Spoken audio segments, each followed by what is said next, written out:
Season 2, episode 33, is collaborating hurting you?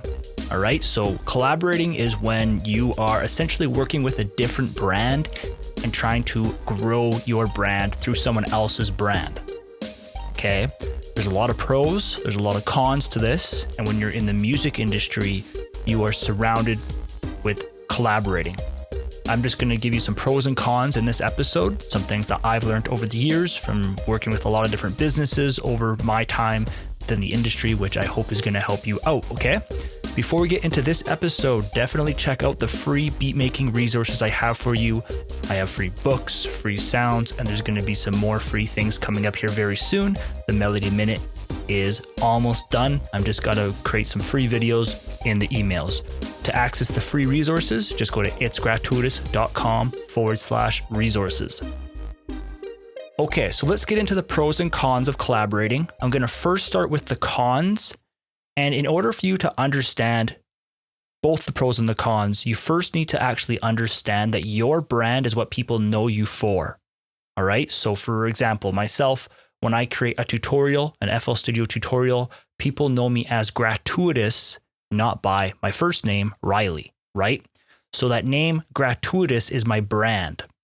And you have to understand that if you're going to start working with different businesses or different people, that you have to look at your brand with your morals and what you're wanting to get across. Now that you understand that your brand is essentially a person, because you really got to think about that, now we can talk about the pros and the cons. Because you have to think that this brand, aka your person, is essentially what you are promoting, what you're putting out there, and you don't want harm towards your brand's name. Your brand is everything, right? Okay, so let's talk about the cons now, okay? So the first point is other people's actions affect your brand. If you start working with another brand, if they do something really, really bad, that can come onto you just because you are associated with them. And I mean that this can happen from all angles, whether you are allowing sponsorships on your videos or in your podcast or whatever, right? Let's say that brand did something really bad.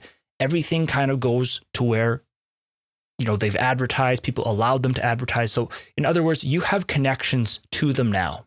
Whereas if you never collaborated with them, you would never be a part of their actions. Now, the next point is you often have to split earnings and commissions. So for example, let's say I created a beat making course, but I brought someone else in and there was two people creating the course. Now it's probably going to be a 50-50 split. So if you make 10 sales at, X amount of dollars, you're only getting half of that. The next point is you have to read the fine print of the agreement.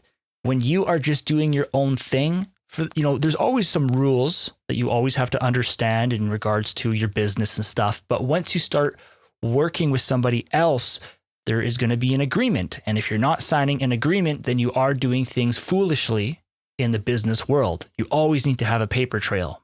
And the fine print is not fun to read. I'm telling you, you got to read every single clause within that agreement. A clause is just like a point, right? And it can get really technical. Now, the next point is it's rare that a deal is fair for both sides. That's the whole point. Like if you are going to collaborate, when I talk about the pros here, when you collaborate with somebody, it's all about making sure that the deal for both parties, both business parties, is fair, and then it benefits both of you. However, even for myself, as I've been in this music industry, sometimes you work with a brand or work with somebody and the deal isn't totally fair for both sides, and it's kind of weird, but at the same time, it's enough benefit to sign that agreement. And this happens so much within the music industry, especially when it comes to your songs or record labels and publishing, right? These publishers have a big amount of money and the artist typically is much smaller. And so they're willing to sign that deal, but that doesn't mean that that deal is really 100% fair. But the artist felt that it was a good enough deal to sign to, pursue the career in music. But I'm just talking about business in general. Whenever you are going to sign an agreement, it is quite rare that the deal is fair for both parties. Typically, one party is trying to leverage more than the other. That's the whole point of, business. However, that's also a red flag to be looking out for when it comes to businesses, and they're trying to have one up on you in a sense of having the advantage. Now, I do also want to say that there has been some brands within this audio industry which have been phenomenal to work with, right? They're so fair. They understand business, and it's just such a pleasure to work with because they're there to help you and, whatever skills that you're bringing to the table. And so that is, so what I'm saying is it's rare that a deal is fair. Still on the cons here, okay? The next point is it's harder for you to be yourself and have your own opinion. So when you start working with a brand, sometimes you got to be a little bit more careful now with what you're saying, because if you say something that brand doesn't like, they can, cut off the deal, or they might make you look bad. So that's another con, that you really don't have as much flexibility as what you think, whereas if you were just doing your own thing. One final thing I want to say about collaborating with somebody is trust, right? You're hoping that no foul play is going on in the background, such as if they're hiding sales from you, or if they're not paying you out well, or whatever. There's always the issue of trust. Okay. And so that's what I have for cons, but let's talk about some pros, because there are pros to collaborating, because you see people collaborate all the time. So the pros to collaborating with somebody is that, and when I say somebody, I mean like a person or a brand, something that you feel that if you connect with the other business, it's going to help your business.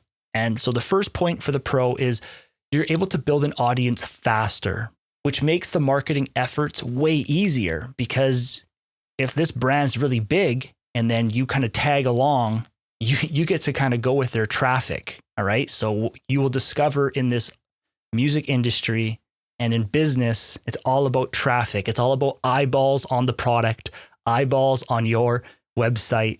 That's what it's all about. The more people that are looking at your stuff, the more potential for sales. They talk about you, you start to grow. All right. So if you can collaborate with somebody, you are kind of sharing audiences. Another point is you can make a lot more money because of this, right? With more people looking at your stuff, there's more potential for sales. One other really valuable pro of collaborating with somebody is sometimes you get to learn a different point of view. You get to maybe hear their angle on the situation. And, you may not ever experience that if you didn't collaborate. So there's some pros and cons for you guys when it comes to collaborating within this music industry. Definitely check out some of the previous episodes I've talked about in regards to copyright and all that kind of stuff, because your copyright is your ownership. And when you start collaborating, the copyright is starting to kind of get shared sometimes, or they're kind of licensing it off of you. So be careful out there, okay? So just a quick recap. So really at the end of the day, what I'm trying to say is the safest approach is really just kind of keeping to yourself and doing your own thing. But it is much harder. You kind of have to learn the full business side of things. Partnerships and collaborations are fine, but you really just have to think about them. Like, do they benefit both you fairly? Like, do they benefit both parties within this agreement that you're going to sign? Because never do business without an agreement in paper. It's just best practices. It doesn't matter how well you know somebody, always get the paperwork for the business. If anything happens, you can back yourself up, okay? Does it benefit both you guys fairly? Can you both grow well together?